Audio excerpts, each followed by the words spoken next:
జరిగినదంతా మంచి కోసమే జరిగింది. జరుగుతున్నది మంచి కోసమే జరుగుతోంది. జరగబోయేది కూడా మంచి కోసమే జరగనుంది. విలపించడానికి నీవు ఏమి కోల్పోయావు? కోల్పోవడానికి నీవు ఏమి తెచ్చావు? నాశనం కావడానికి నీవు ఏమి చేశావు?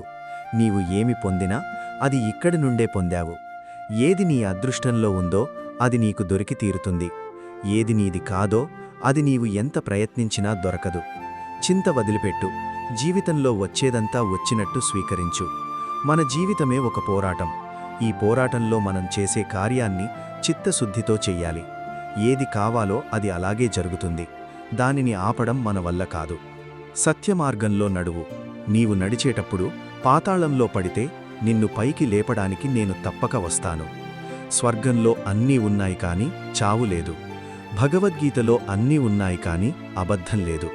ప్రపంచంలో అన్నీ ఉన్నాయి కాని మనశ్శాంతి లేదు. ఈనాటి మానవులలో అన్నీ ఉన్నాయి కాని శాంతి లేదు. మనస్సు అహంకారంతో నిండిపోయినప్పుడు శ్మశానంలో ఒక్కసారి తిరిగి రావాలంట. ఎందుకంటే అక్కడ నేను నా వల్లనే అని చెప్పిన ఎంతమంది మట్టిలో కలిసిపోయారో కనిపిస్తారు. భగవంతుడు ఆలస్యం చేసినా న్యాయం చేస్తాడు, కాని అన్యాయం చెయ్యడు. ఆలస్యం కావడం వెనుక అద్భుతాలు జరుగుతాయి. వేచి చూడాలి అంతే. అందరూ అంటారు మనిషి ఖాళీ చేతులతో వస్తాడు, ఖాళీ చేతులతో పోతాడని. కాని మనిషి వచ్చేటప్పుడు అదృష్టంతో వస్తాడు, పోయేటప్పుడు కర్మఫలాన్ని తీసుకుపోతాడు. బ్రతకడానికి పనిచేయడం తప్పనిసరి. అలాగని ఫలితంపై కన్నుపెట్టి పనిచేస్తే నిరాశ ఎక్కువ. పనిని శ్రద్ధతో ప్రేమతో చేస్తే ఫలితం ఈరోజో రేపో దొరికి తీరుతుంది.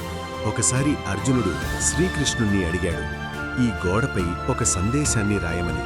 అది ఎలా ఉండాలంటే, సంతోషంలో ఉన్నప్పుడు చదివితే దుఃఖం కలగాలి, దుఃఖంలో ఉన్నప్పుడు చదివితే సంతోషం కలగాలి.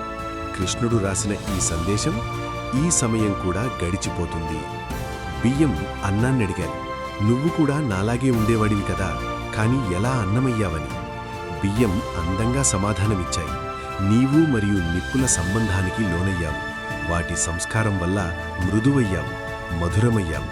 బియ్యం అనే భావాన్ని కోల్పోయావు, అన్నం అనే అనుభవాన్ని పొందావని. అదేవిధంగా సజ్జనుల సాంగత్యంతో మనలో ఉన్న అజ్ఞానం, దురితం, దుమ్మానం, భావకాఠిన్యం తొలగిపోయి పుణ్యం, జ్ఞానం, మోక్షాలనే మృదుత్వ అనుభవం దొరుకుతుంది. చింతించడానికి నీవు ఏమి కోల్పోయావు? నిశ్చింతగా ఉండడానికి నీవు ఏమి పొందావు? 3 రోజుల ఈ నాటకంలో కోల్పోవలసింది కర్మ ఒక్కటే, పొందవలసింది పుణ్యం ఒక్కటే. గొప్ప మనిషి కావడం మంచిది, కాని మంచి మనిషి కావడం గొప్ప విషయం. దుఃఖం గురించి చింతించడం ప్రారంభిస్తే ఎప్పుడూ దుఃఖిగానే మిగిలిపోతావు. ఎప్పుడూ సుఖసంతోషాలను ధ్యానిస్తూ ఉంటే ముందు సుఖపడతావు. ఎందుకంటే మనస్సు దేని గురించి ఎక్కువగా ధ్యానించినా అదే సక్రియమవుతుంది. పరమాత్మలో ఏదైనా కోరుకోవాలంటే పరమాత్మనే కోరుకో. పరమాత్మ నీవాడైతే సర్వస్వం నీదే.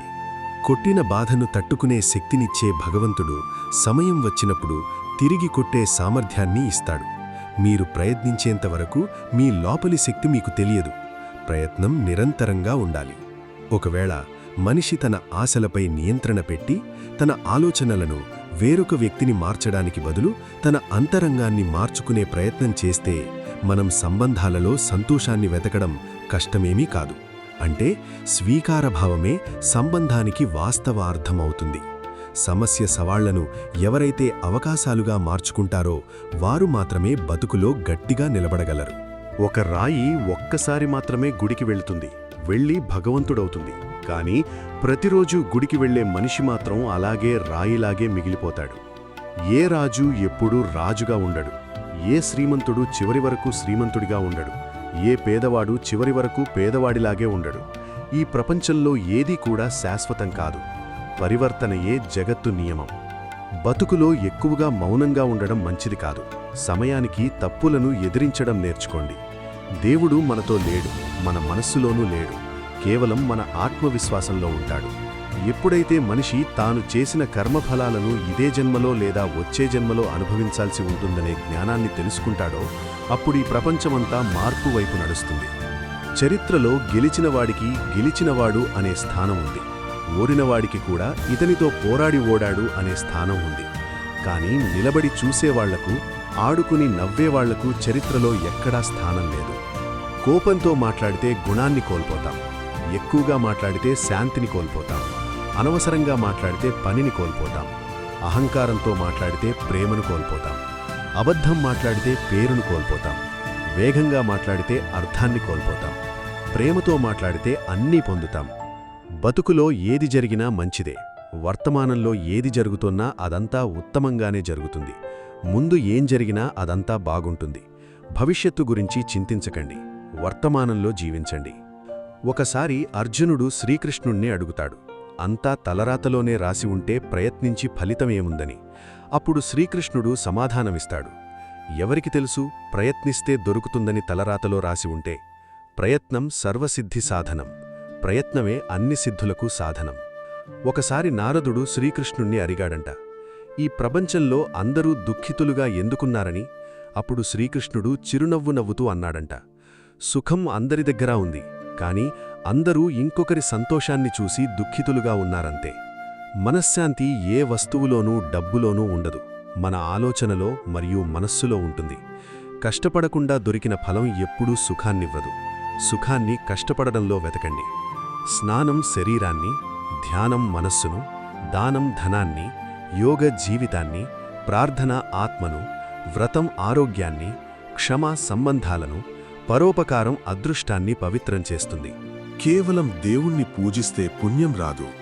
ఉత్తమ బుద్ధి, ఉత్తమ ఆలోచన, ఉత్తమ పని, ఉత్తమ మాట, ఉత్తమ ప్రవర్తన, కరుణ, అహింసతో పుణ్యం దొరుకుతుంది. వచ్చే జన్మకు ఈ జన్మే పునాదిగా ఉండడం నిజం. ధన్యవాదాలు. మీకు ఇలాంటి మోటివేషనల్ వీడియోలు కావాలంటే కామెంట్ చేసి తెలపండి. జై శ్రీకృష్ణ. అందరికీ మంచి జరగాలి.